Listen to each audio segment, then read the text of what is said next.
Boa tarde. A raiva é uma doença fatal, tanto para a gente quanto para os animais, que devem ser vacinados todos os anos.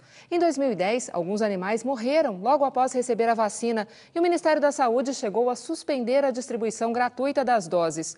Hoje, muitos donos ainda têm dúvida. O benefício compensa o risco? O Pronto Atendimento de hoje vai falar sobre os cuidados com os animais e a campanha de vacinação contra a raiva. Participe pelo twitter.com/patendimento, tudo junto, e prontoatendimento@tvcultura.com.br. Para conversar com a gente sobre o tema, está aqui no estúdio o Dr. Mário Marcondes dos Santos, diretor clínico do Hospital Sena Madureira. Boa tarde, doutor Mário. Boa tarde, tudo bem? Obrigada pela presença. Eu que agradeço o convite.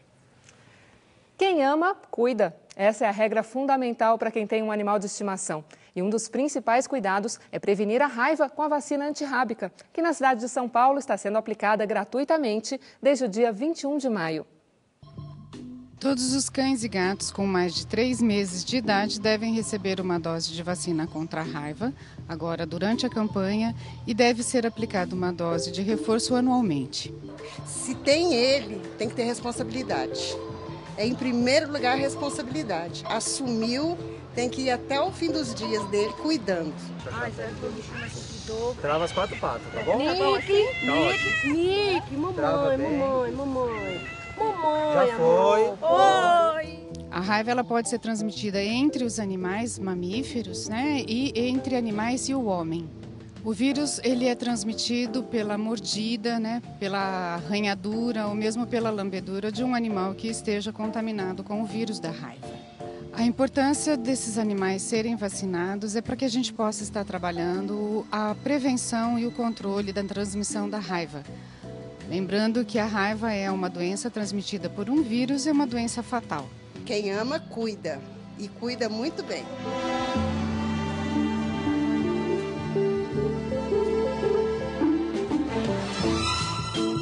Durante a campanha serão 2.064 postos volantes e 17 postos fixos, onde a população pode levar os seus animais para receberem uma dose da vacina contra a raiva.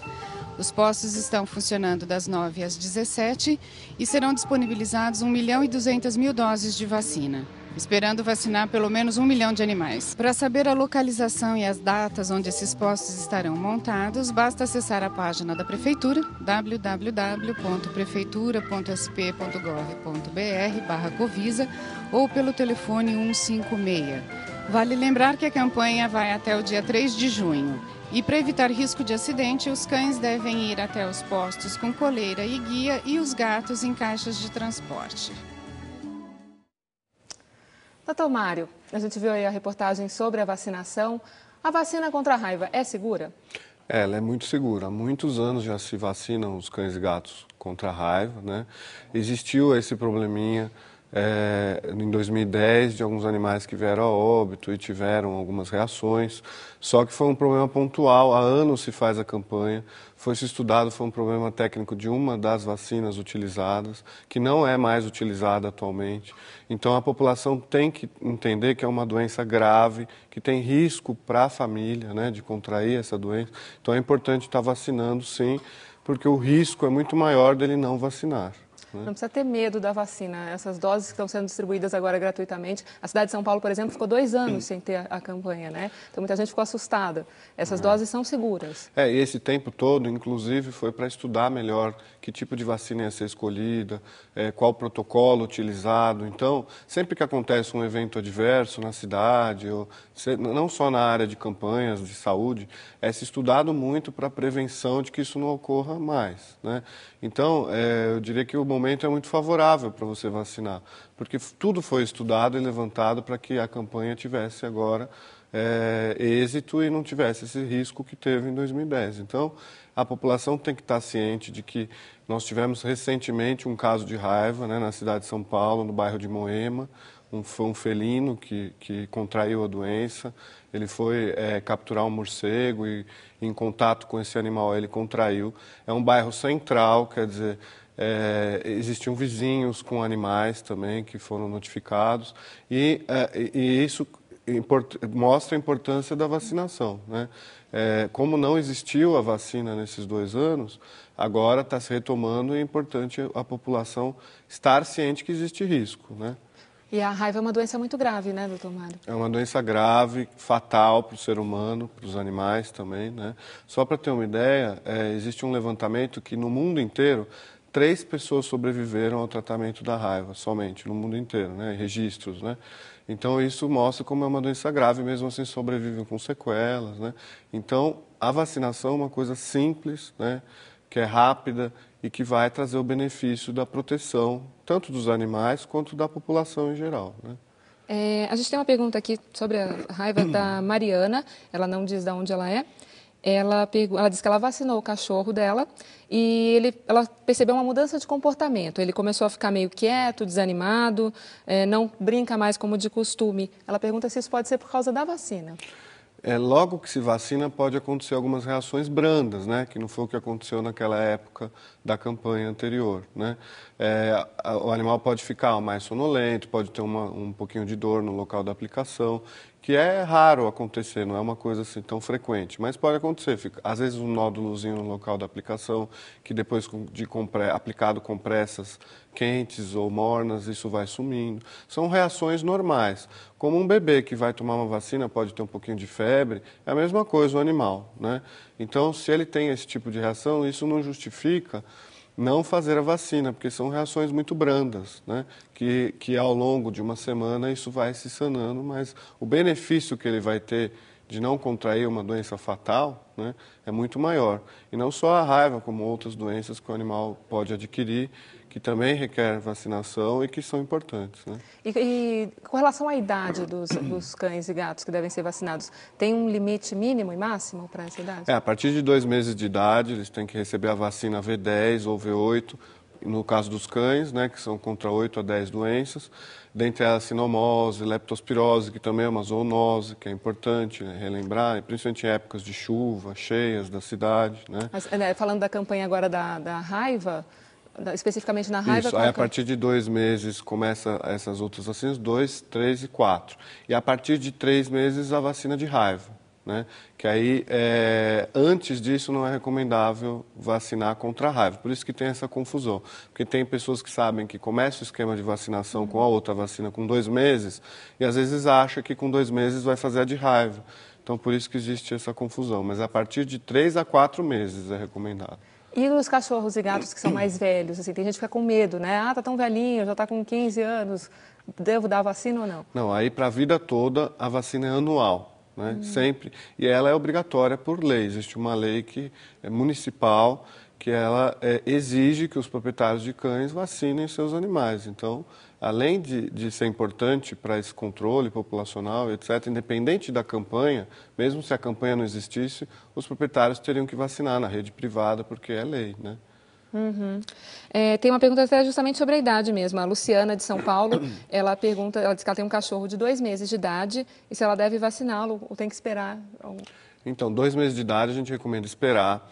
Então, o ideal é que, para evitar qualquer tipo de risco de várias doenças, é o animal ficar num ambiente isolado, sem ter contato com outros animais, em casa, no quintal, né?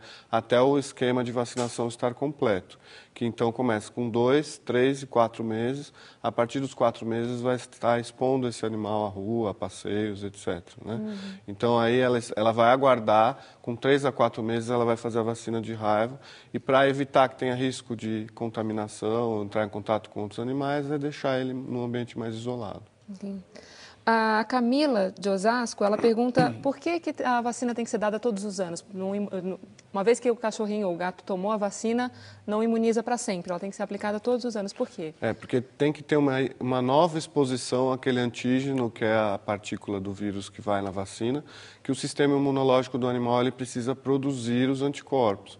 Então, esses anticorpos eles vão durar aproximadamente 1 ano. Então, tem que reexpor esse animal a esses antígenos que vêm na vacina e ele vai produzir novamente aqueles anticorpos. Para todo ano ele está numa quantidade que seja segura para que não produza a doença. Né? Uhum. A gente recebeu uma pergunta aqui pelo Twitter. A Cate Coelho, ela pergunta o que explica um cão saudável morrer na noite após a vacina? Então, aí o que acontece muitas vezes é que alguns proprietários dão a vacina sem observar se o animal está saudável, né? É também recomendável que o animal seja vacinado eles tendo saúde, né? Então, é importante a avaliação de um médico veterinário. Ele vai examinar, tirar a temperatura, palpar esse animal, escutar. Ele vai ser vacinado se ele estiver saudável. Se ele tiver qualquer doença de base, ela tem que ser tratada antes da vacinação, né? Aí vai fazer o tratamento da doença e depois o animal, estando bem, vai ser vacinado, para minimizar qualquer tipo de risco e também o efeito da vacina ser duradouro, senão também vai ter um efeito errado, né? Uhum. Você está pensando em cruzar o seu animal? Vamos conhecer uma dúvida muito comum.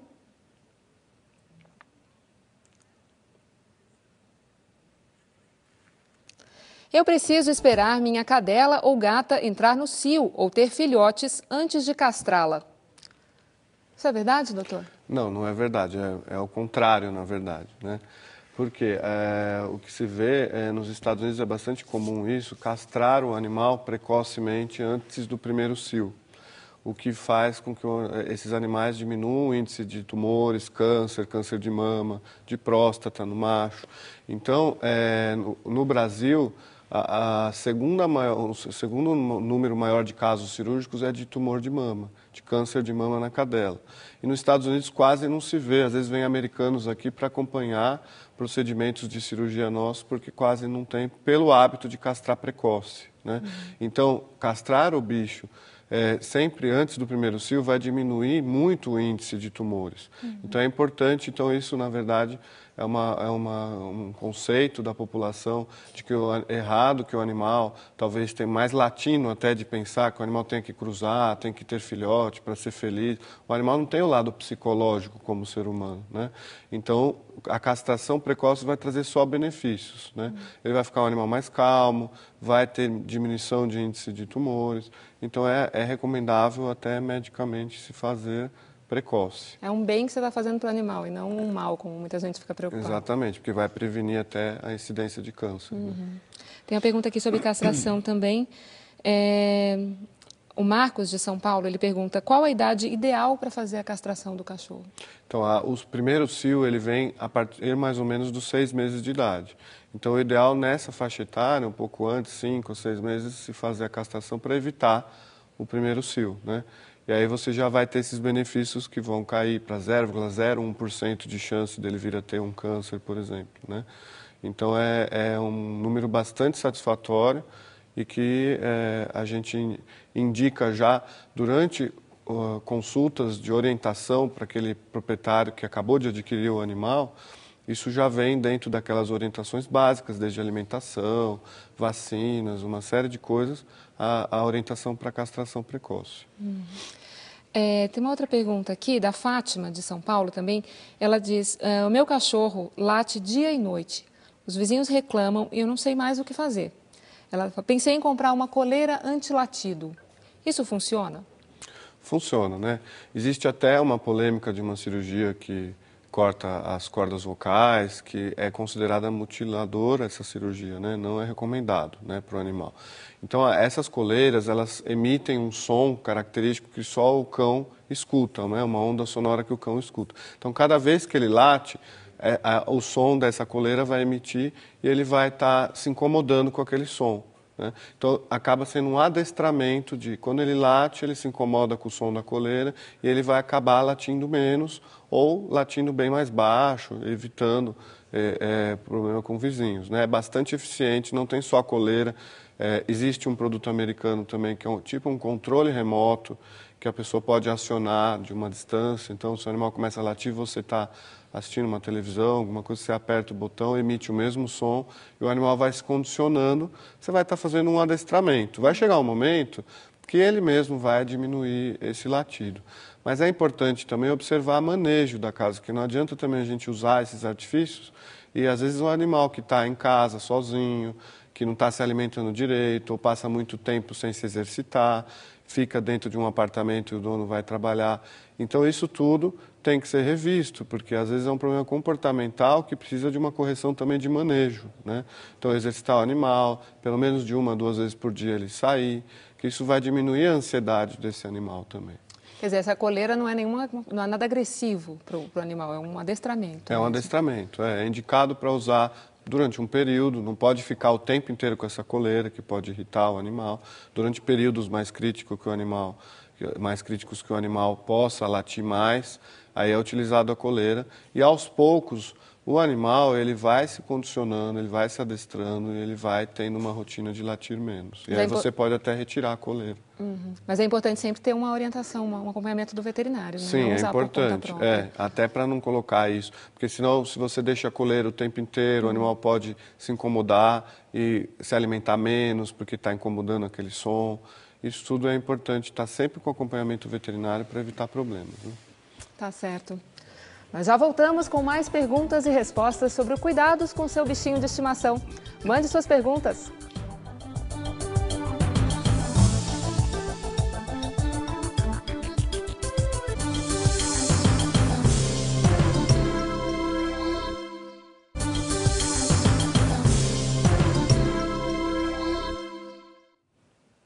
Estamos de volta com o Pronto Atendimento. O tema de hoje são os cuidados com os animais e a campanha de vacinação contra a raiva. Quem está tirando as dúvidas do telespectador é o veterinário Mário Marcondes dos Santos. E a gente começa esse bloco com uma boa notícia. Depois de muita batalha dos protetores de animais e ONGs, a Prefeitura de São Paulo criou a Coordenadoria Especial para Animais Domésticos. Com a medida, o Centro de Controle de Zoonoses fortalece o papel de vigilância e controle de doenças. No próximo programa sobre cuidados animais, nós vamos aprofundar esse assunto. Doutor Mário, queria falar um pouco sobre atividade física. Né? Hoje muita gente tem cães e gatos em apartamentos, em espaços pequenos. Como é que se pode estimular a atividade física dos cães, primeiro? Então, a gente fez até um trabalho, né, do nosso hospital junto com o INCOR, em São Paulo, para abordar esse tema, que é um tema que muitas teses de mestrado e doutorado estão sendo realizadas, né, nesses locais, mesmo de centros de medicina, extrapolando isso para a medicina humana também, porque o benefício do exercício físico, cada vez mais os médicos e pesquisadores vêm observando dentre os animais doentes, saudáveis, enfim, para diversas doenças, diabetes, doenças cardíacas. É comprovado que o exercício ele faz uma melhoria da qualidade de vida, ele fortalece a parte de sistema cardiovascular, né? Então é bastante importante o animal se exercitar uma vez por dia, pelo menos, né? De 30 a 40 minutos de exercício aeróbico. Então as caminhadas diárias com a coleirinha, o ideal é a peitoral para evitar essa questão da sobrecarga na cervical, que alguns animais puxam muito durante o passeio, e às vezes o animal tem um problema de coluna porque está passeando. Então o peitoral diminui isso também, né? E o que a gente recomenda é que durante o passeio se calcule de 30 a 40 minutos da caminhada do animal andando. Se ele parar para urinar, defecar, você desconta esse tempo que ele parou para no final ter 40 minutos andando. E o ideal é a caminhada, nada de amarrar o animal numa bicicleta, num parque, sair correndo com ele, porque ele não vai estar conseguindo acompanhar, né? Dias quentes também, evitar que saia ao meio-dia, sempre horários mais frescos do dia para evitar a hipertermia, que pode ser fatal para o animal. Durante o exercício ele produz muito calor corpóreo e aí ele pode aumentar muito a temperatura do corpo e pode vir a óbito por causa disso, morrer. É uma coisa grave que acontece bastante no verão, né? Então, durante o exercício, refrescar o animal, levar água, parar se ele estiver muito ofegante, com a língua de fora, que são os sinais que a gente observa de estar ultrapassando esse exercício aeróbico, parar para o animal num lugar sombreado, dar água, depois completa o tempo de exercício, né? E isso faz com que o animal produza algumas substâncias no organismo que são benéficas, que ele vai ter mais bem-estar, vai estar menos ansioso, vai proteger coração, pressão arterial, no caso da diabetes ajuda no controle, né? Então é bastante importante. E essas orientações, elas variam? Esse tempo de caminhada, por exemplo, varia conforme o tamanho do animal? Não, sempre é um padrão por animal, né? Mais ou menos 40 minutos, que é o que a gente levantou nesse estudo junto do INCOR, né? Tem uma pergunta da Simone, de Salvador. Ela pergunta como ela faz para o gato dela perder peso.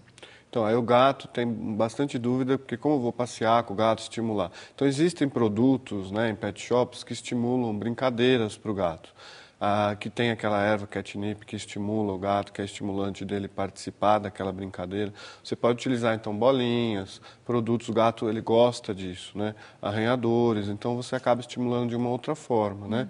Se há um apartamento, por exemplo, você estimula, joga esses brinquedos, educa ele para trazer de volta e você faz de novo. O gato gosta muito de lugares altos, então você criar ambientes que ele possa andar, subir em obstáculos dentro de casa é bastante benéfico, né? E procurar tentar, dentro do possível, fazer aquele controle do tempo de 30 a 40 minutos por dia, pelo menos. Para o gato também? Para o gato também, né? Tem uma pergunta do Ricardo, de Canoas, no Rio Grande do Sul. Ele pergunta via Twitter, existe também a coleira anti-miado? A coleira pode ser utilizada em gatos também, mas o miado do gato não produz tanto problema com vizinhos. Em geral, é problema com vizinhos, né? A não ser na época de cio. E aí o importante é castrar esses animais, né? O gato também, por ser um animal que ele é mais explorador, ele gosta de explorar o ambiente, é muito importante a castração, né? Vai deixar o animal mais calmo, vai evitar dele ir para a rua, contrair doenças, né? E esses miados que tem na época de cio, tanto o macho quanto a fêmea, quando encontra a fêmea, que são miados mais altos, você controla através também da castração, né? Tá certo. Tem mais uma pergunta aqui, não tem... Maria das Dores, ela pergunta, após o parto, quantos dias tenho que esperar para poder dar banho na cadela que deu à luz? Aí depende muito de se ela está muito suja, né? O ideal é que se faça uma limpeza da região e em seguida, uns 2 dias, já pode se dar o banho, né? Não tem problema. Tomando os cuidados com o filhote, manter os filhotes aquecidos, né? Porque a temperatura da mãe é que vai aquecer esses filhotes enquanto eles mamam, eles estão sempre próximos à mãe. Então, se vai retirar a mãe para dar um banho, manter esse animal, os filhotes sempre aquecidos, com uma lâmpada ou uma coberta. Se for no inverno, tomar bastante cuidado. E aí dar um banho na fêmea para que ela não tenha contaminantes que possam passar para o próprio filhote. Então a limpeza é essencial para evitar doenças também. Tá certo. Tem uma pergunta aqui da Débora, de São Paulo. Ela diz, nas últimas semanas, minha cachorrinha Poodle anda muito triste, quieta, não brinca mais nem se alimenta direito. Ela disse que ela já levou ao veterinário e ele disse que não há nenhum problema físico. Ela pergunta se pode ser depressão, se cachorro pode ter depressão. Pode. O ideal é que se faça uma batelada de exames, um check-up, né? Então, desde raio-x, eletrocardiograma, raio-x de tórax, ecocardiograma. Hoje em dia, até a tomografia computadorizada é bastante utilizada na medicina veterinária, né? Ultrassom, exames de sangue. Feito uma investigação diagnóstica correta, se o animal realmente não tem nenhum problema orgânico que justifique aquilo, você vai passar para essas causas comportamentais, que dentre elas existe realmente essa questão da depressão. E aí entra naquela questão também do exercício físico, do animal ficar mais parado. Hoje em dia, como tem muitos animais em apartamento, você começa a ter essas doenças também, como obesidade, depressão, que são realmente falta de exercício físico, né? Mas tem remédio também? Existe remédio também. Então, primeiro a gente faz um protocolo mais natural, digamos assim, onde você vai estimular, observar o manejo em casa, estimular exercício físico, verificar se o animal realmente tem necessidade de tomar medicamentos, se com uma correção de manejo na casa, esse animal tendo uma companhia, às vezes até adquirindo um outro animal para a companhia, se o proprietário ele não consegue dar atenção durante o dia que ele está trabalhando. Se usa muito você ter 2 animais, é bastante importante. Quem tem 2, nunca mais deixa de ter 2, porque é um animal fazendo companhia para o outro, você diminui o índice dessas doenças de comportamento e etc. E aí você passa, então, para as outras terapias. Existe a acupuntura para tratamento, existe a homeopatia, que é bastante benéfica também para esses animais. E aí, se você, com essas terapias associadas ao exercício, o animal continua a ter um problema, ou você orienta a ter um outro animal, o animal continua, aí você pode usar antidepressivos, que é o mesmo que se usa para humanos, tipo Prozac, medicações assim. Mesmo. Né? E florais também? Florais também pode, que aí entra nos tratamentos homeopáticos, né? Tem uma pergunta do Jaime, de São Paulo. Ele fala, sempre que houve muito barulho, como o som de fogos, por exemplo, o meu cachorro fica muito assustado. Isso é normal? O que eu posso fazer para evitar isso? Pode acontecer, principalmente em épocas de jogos, né? Onde a gente tem bastante fogos, festa junina agora vai começar, e aí a gente observa que os animais eles ficam realmente muito estressados. Então, o que a gente recomenda é que se separem um ambiente da casa, arejado, mas que não tenha tanto barulho, aquele local da casa onde o barulho entra menos. Deixe o animal num ambiente confortável, uma casinha, um lugar que ele está acostumado, acolchoado. Retire os objetos pontiagudos ou que ele possa, na hora do fogo, se assustar, para não se machucar. E a gente recomenda fazer em farmácia de manipulação aqueles algodão de parafinado, né? Que são bolinhas que você utiliza para colocar no ouvido do animal. Que é uma medida simples que ajuda bastante, né? Que você consegue colocar esse algodão no condutor auditivo, pressionar, ele molda, porque ele tem a parafina, né? Depois é facilmente removível. Isso, durante aquele período de fogos, pode ser utilizado para abafar o som, porque o animal ele ouve muito mais do que a gente, né? Então ele acaba realmente se incomodando muito. Então, animais que têm convulsão, que têm doença cardíaca, eles podem até morrer por causa de fogos, né? Porque pode descompensar a doença de base. Então, o proprietário tem que estar atento a isso e prevenir. Então, e fogos dá para se ter uma noção das épocas que são mais corriqueiras, épocas de festas, né, fim de ano. Então, acaba utilizando esse produto de colocar no ouvido, pois é facilmente removível e um ambiente também mais abafado do som. Mas e esse produto tem que ter uma frequência máxima? Você não pode usar muito? Tem que ter não, cuidado? Ele pode passar um dia todo com isso, não tem problema. E sempre prescrito pelo veterinário. Como é manipulado, o veterinário faz uma receita para fazer aquele algodão parafinado, leva numa farmácia de manipulação, o proprietário vai comprar isso manipulado, né? Nós temos mais uma pergunta aqui da Thaís, de Campinas. Ela diz, aplico injeção para interromper o ciclo menstrual da cachorrinha. Ela tem 8 anos e tem diabetes. Essa injeção é prejudicial? Quais são os riscos? Pode acontecer do animal vir a desenvolver uma infecção no útero, que a gente chama de piometra, né, que é bastante grave. Então, o que é recomendável, o que é o mais seguro para prevenir o animal de vir a ter filhote, etc., é a castração. Né? Que, como a gente disse, evita tumores, previne outras doenças, previne até a própria piometra, a infecção do útero, porque vai retirar o útero e ovários, então o animal não vai ter mais risco de ter essa infecção, que é comum nas cadelas, né? Então, a castração é mais indicada. Esses produtos, como tem ação hormonal, você acaba estimulando e tendo maior risco para esse tipo de infecção, e a piometra é uma doença grave, que o animal tem que ser internado, tem que fazer uma cirurgia de emergência, e aí ele vai fazer uma cirurgia não estando saudável, com alterações na função renal, na parte hepática, e aí existe um grande risco de vida para esse paciente, né? Tem que ter um cuidado, uma orientação. Tem que ter um cuidado, e aí a castração precoce evita todos esses problemas de novo. Tá certo. Tem uma outra pergunta aqui do Ivan, não diz de onde ele é. Ele pergunta, meu gato caiu e está tomando medicação, devo vaciná-lo? Aí tem que observar se ele tem dor, se ele tem infecção, né? Então, o veterinário tem que examinar esse animal para ver se pode liberá-lo ou não, né? Depende da medicação que ele está tomando.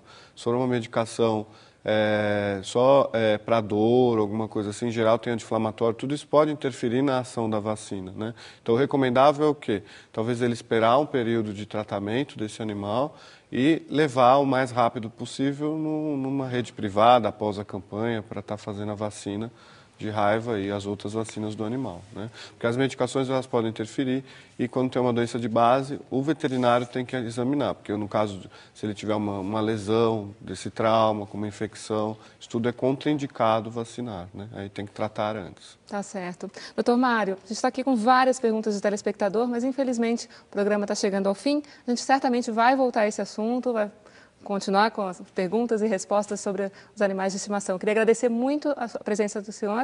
Obrigada mais uma vez pelos esclarecimentos, pela participação. Imagina, eu que agradeço o convite e lembrar mais uma vez a população de vacinem seus cães e gatos, porque é uma coisa muito importante para a saúde da família e dos animais, né? Tá certo. Na segunda-feira, o Pronto Atendimento vai falar sobre Previdência Social. De segunda a sexta, você sabe, o Pronto Atendimento vai ao ar às 8 horas da manhã. Um ótimo fim de semana para você. Até lá!